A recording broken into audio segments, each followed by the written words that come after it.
Hello everyone, welcome back. आप लोगों को पता है कि आईबीपीएस आरआरबी पीओ का जो पेपर है वो चल रहा है, ठीक है।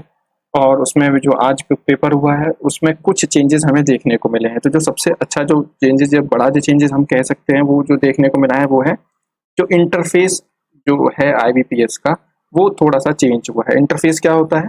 तो इंटरफेस होता है हमारा कि जो पहले हमारी जो ये विंडो खुलती थी, ठीक है। तो विंडो में आपको पता है कि यहाँ पे कुछ यहाँ पे नंबर ऑफ क्वेश्चंस दिए होते थे, ठीक है।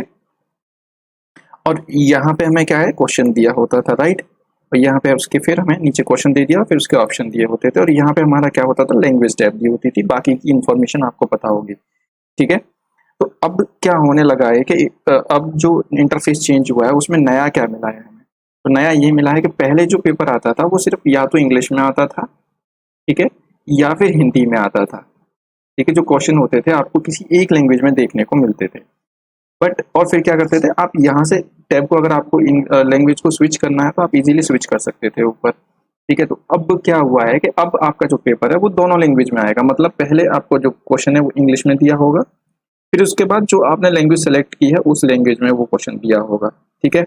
चाहे वो हिंदी है, चाहे वो इंग्लिश, आपकी जो इंग्लिश के अलावा कोई दूसरी लैंग्वेज जैसे गुजराती, तमिल, कन्नड़, जो भी लैंग्वेज आपने अगर सेलेक्ट की है तो वो लैंग्वेज में आपको मिलेगा। ऐसे ही आपके ऑप्शंस भी आपको दो दो लैंग्वेज में लिखे हुए मिलेंगे। उर्दू में मिला है तो आपको उर्दू भी मिलने वाला है, ठीक है। तो पहले क्या होता था, बच्चा स्विच करता था, ठीक है। यहाँ से फायदा ये हुआ है कि बच्चे को अब स्विच नहीं करना पड़ेगा, ठीक है। इस इंटरफेस का फायदा बस इतना ही है कि आपको स्विच नहीं करना पड़ेगा, क्योंकि अब ये फायदा कुछ इतना बड़ा भी नहीं है, क्योंकि बच्चा पहले सिर्फ एक या दो क्वेश्चंस में स्विच करता था। अदरवाइज उसको पता होता था कि पेपर को अटेम्प्ट किस लैंग्वेज में करना है, तो वो शुरू से ही वहां से वो लैंग्वेज लेके चलता था।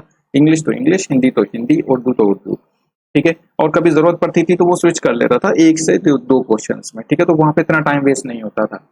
अब क्या हुआ है कि अब जो दोनों लैंग्वेज में क्वेश्चन आने की वजह से क्या हो गया कि क्वेश्चन की जो लेंथ है वो बढ़ गई है, ठीक है। पहले आपने क्वेश्चन को इंग्लिश में लिखा, फिर वही क्वेश्चन आपका हिंदी में लिखा हुआ है, फिर उसके ऑप्शन भी ऐसे दो दो लैंग्वेज में लिखे हुए हैं। तो आपको क्या है कि यहाँ पे स्क्रोलिंग आपको बहुत करनी पड़ रही है, ठीक है।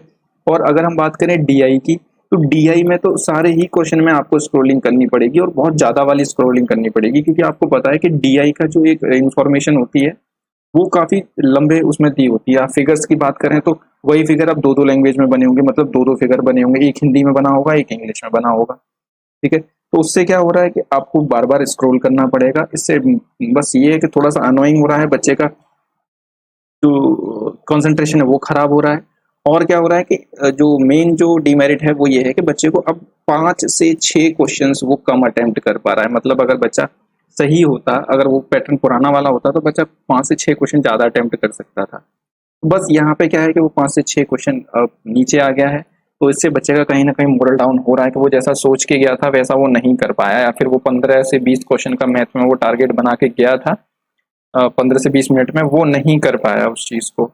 तो बट यहाँ पे इतनी घबराने वाली बात भी नहीं है, क्योंकि जो आपके लिए हो रहा है वो सबके लिए होगा, ठीक है। तो इसमें ऐसा कुछ नया नहीं है। तो आने वाले टाइम में जो कट ऑफ है उसमें आप देख सकते हैं +-5 जरूर आपको देखने को मिलेगा, क्योंकि इतना तो इफेक्ट पड़ने ही वाला है। बट ये है कि यहाँ पे अब जो आपका जो टाइम मैनेजमेंट है, यहाँ पे अब की रोल जो प्ले करने वाला है कि आपने कौन से क्वेश्चन को पहले पकड़ा है, कौन से क्वेश्चन को बाद में पकड़ा है, किसको आपने अटेम्प्ट किया है, आपका टाइम मैनेजमेंट क्या रहा है एग्जाम में क्वेश्चन को करते समय, ठीक है। और अगर बात करें मैथ के क्वेश्चंस की, तो वो क्वेश्चंस इतना मॉडरेट भी नहीं रहा है पेपर, इतना इजी भी नहीं। बस इजी तो कह सकते हैं, इजी कह लो। इजी के साथ साथ बस ये है कि ट्रिकी है। ट्रिकी का मतलब समझते हैं आप, कि अगर आपने क्वेश्चंस को रटा हुआ है तो आप नहीं कर पाएंगे किसी क्वेश्चन को।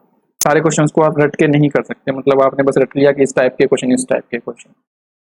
ट्रिकी में क्या है, क्वेश्चन का टाइप तो वही रहता है, बस छोटी मोटी चीजें चेंज हो जाती हैं, जिसकी वजह से आपको थोड़ा सा अपना दिमाग लगाना पड़ता है।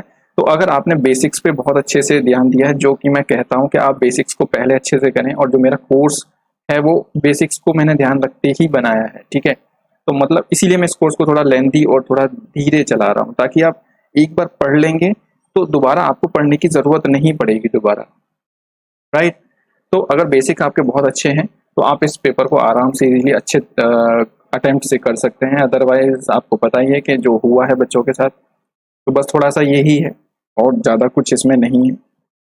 बट इंटरफेस इतनी घबराने वाली बात नहीं है, इससे ज़्यादा कुछ फ़र्क नहीं पड़ेगा, और होगा तो सबके लिए होगा। ठीक है, तो पैनिक ना करें, आपको पहले से होना चाहिए दिमाग में, इसलिए मैंने इसको यहाँ पे डाल दिया है कि अगर आप अटेम्प्ट करने चाह रहे हैं पेपर, और आने वाले जो एग्ज़ाम होंगे, लाइक जो आपका आरआरबी का जो क्लर्क का जो एग्ज़ाम होने वाला है अभी, ठीक है, क्लर्क आरआरबी, वहाँ पे भी हम ये एक्सपेक्ट करेंगे डेफिनेटली कि ऐसा कुछ आपको देखने को मिलेगा, आपको यही पैटर्न, यही इंटरफेस आपको देखने को मिलेगा। तो वहाँ के लिए आप प्रिपेयर होके जाइए, बेसिक्स अच्छे से करिए और चीज़ों को सही करिए, गलत ना करें, जितना भी करो सही करो, करेक्ट करो, ठीक है। अगर कुछ चीज़ें फिर भी गलत होती हैं तो कोई दिक्कत वाली बात नहीं है, बट अगर आप चीज़ों को जल्दी जल्दी कर रहे हैं और ज़्यादा गलत हो गया तो प्रॉब्लम वाली बात है, क्योंकि आप अटेम्प्ट तो ज़्यादा नहीं कर पाएंगे अब इस इंटरफेस के साथ, राइट। तो दैट्स इनफ, तो बेस्ट ऑफ लक।